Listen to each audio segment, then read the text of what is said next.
Hello students, this is a lecture for O-levels physics, and in this lecture I will talk about transfer of thermal energy, which is in chapter 10 of your book physics, a course for O-level. We will start this lecture with 3 definitions, and this is a very easy chapter, I would say. I think you already know about these 3 terms: conduction, convection and radiation. The definition of conduction says flow of thermal energy or heat energy from place of higher temperature to lower temperature without movement of matter as a whole. What is this meaning of without movement of matter as a whole?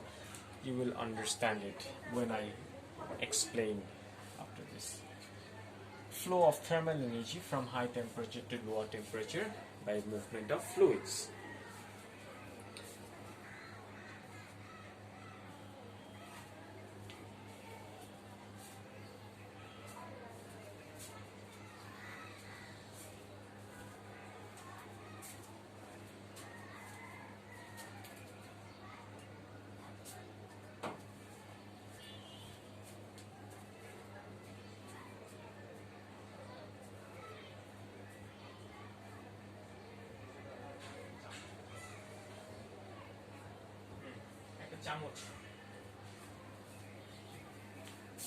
Alright, and the second one, convection, flow of thermal energy from high to lower temperature by movement of fluids.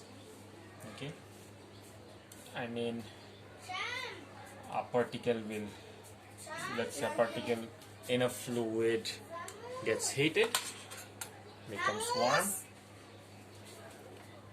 and it is transferred to the colder places. The cold molecules come downward.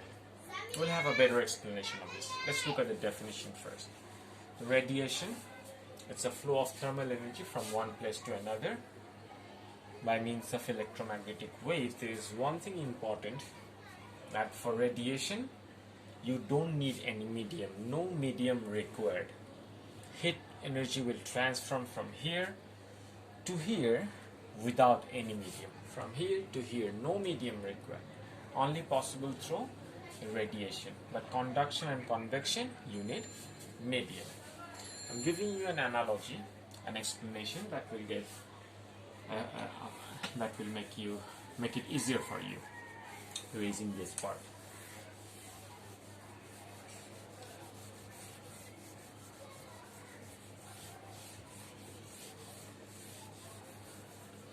Alright, let's say there's a blazing fire, okay? It's a fire, a blazing fire. And I have an object here, a spoon. I hold this spoon onto this fire. As I hold the spoon onto the fire, heat energy goes into this molecule and slowly transferred from molecule to molecule and reaches my hand. And I feel the hot, I drop this, I got. So this is one way of heat energy being transferred. This is conduction, the first one. The second one, let's say there is a blazing fire and I'm sitting here. Not so close to that blazing fire, a little bit farther, let's say. I'm sitting here with a smiling face, okay? I'm sitting here with a smiling face, but as I am sitting here, the air molecules are getting warmed up here. So the hot air molecules, they don't stay here, they go to more colder region. The hot air molecules are coming here. Hot molecules, hot air molecules, okay, to colder places, and molecules from colder places go near the fire. Therefore, I can sit here long enough with a smiling face. Okay? It becomes a sad face. This is an example of convection. This is an example of convection. Molecules moving from one part to another. Check it with the definition and you'll have a better idea. The third one.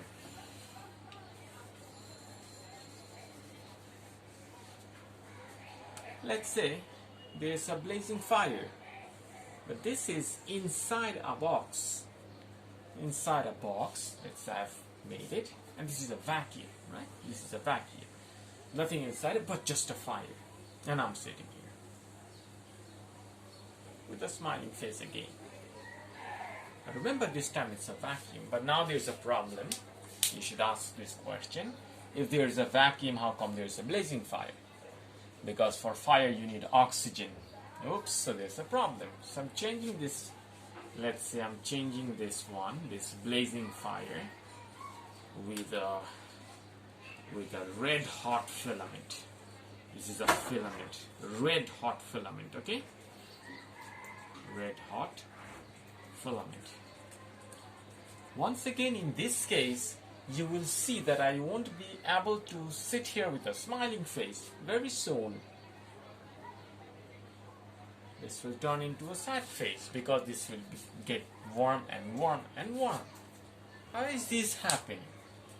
The red hot filament, from the red hot filament, there is nothing to carry that heat energy from here to here.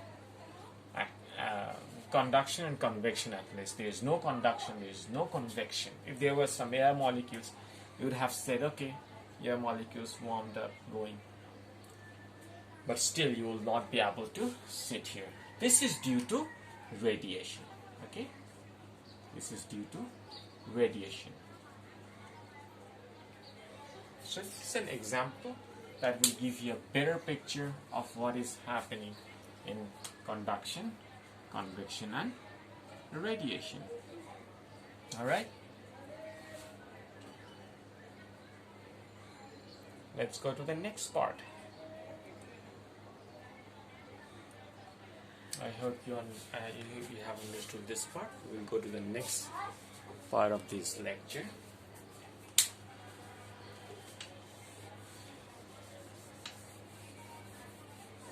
Now we will look a little bit more detail into conduction. Okay? We will look more detail into conduction. What actually happens in conduction? You have to explain it using particle and everything.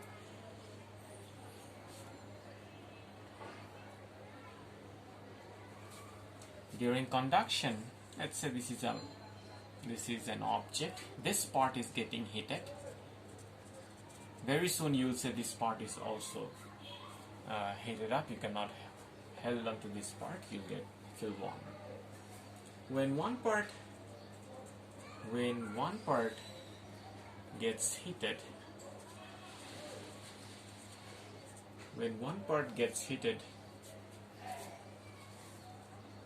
the small particles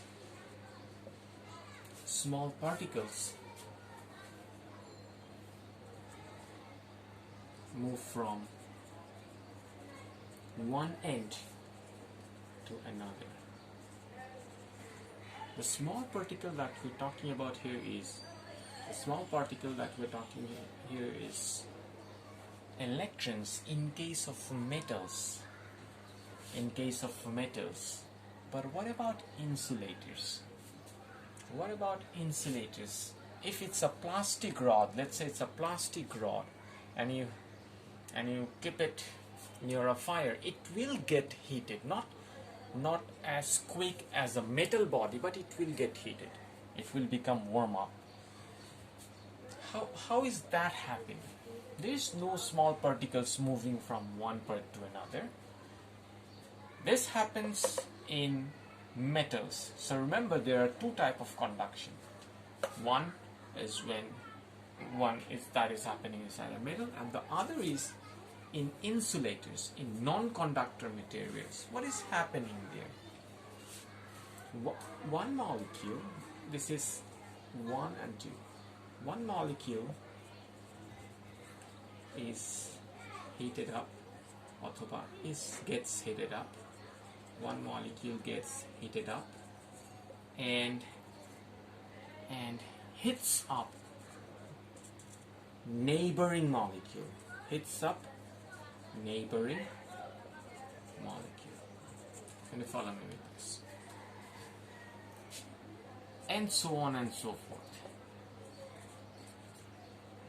So you have a metal body, you have a body here.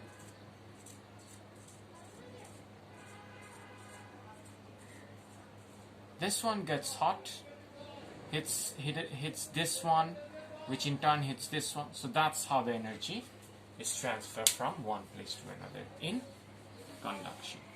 Okay? There's nothing more about conduction to talk right now. Let's go to the next part. Convection.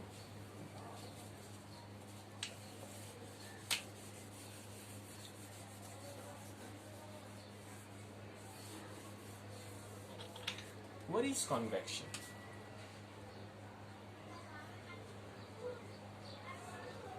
We'll look more into detail. You can do an experiment if you have one substance called potassium permanganate. I think you have heard of this one, purple colored crystal, potassium permanganate. You can use it if you have it, or even you can do this experiment at home. Take some ink, okay, a red ink will do, and you will see. I don't think a red ink will help you because it will diffuse very easily. So don't use red ink. Potassium permanganate helps a lot. Let's say you have some water here. You put some potassium permanganate crystal, and their crystals are pink colored. You hit it. You will see that the pink color slowly goes up. The pink color slowly goes up, and then it comes down, and it creates a circle. You won't see a very, very clean cycle like this, but you will see something like that. What is happening here? When you hit this, I think you already know this. When you hit this, these molecules at the bottom part, they are heated up. They are heated up. When they are hot, what happens? They are further from one another. So what happens? They become less dense. I'll write this down for you, don't worry. They become less dense. And what happens? If it is less dense, they're not supposed to stay bottom. Things that have less density goes up. And the molecules here, which are colder, comes down. And then the colder molecules receives heat energy. They become hot. But the above molecule, that is now heat energy is lost from the surface, so these molecules are cold. It comes back down, keeps on going. Hope you understood this. I'm writing it down, and this will help you. Convection, what can we write here? Okay. Molecules at the bottom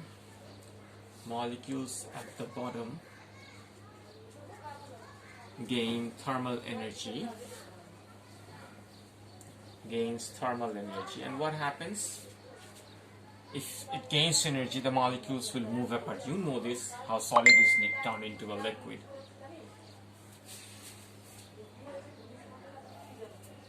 Molecules at the bottom gain thermal energy and becomes less dense.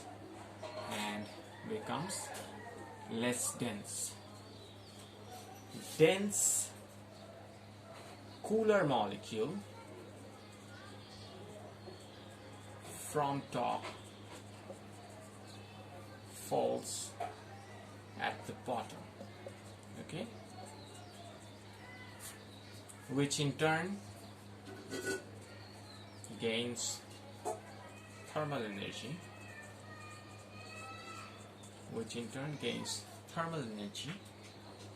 and goes up. A cycle continues. This is called convection current. Convection current. You will see these when you are boiling a water. You will see a current flowing like this. Okay. So this is about convection. I hope you understand this part. If you have any question, you can ask me in the Facebook group or when we have live classes. There's something more, one more practical application or practical phenomena of this convection current, that is coastal currents. I think you have heard of this. Coastal currents. You will see that in sea, I have been to Cox's Bazar recently, a couple of months back. You will see that in daytime there is wind from one side, either from land to sea or from sea to land, and at night time you'll see the different thing. You'll see the complete different thing. Okay, why is that? Coastal breezes.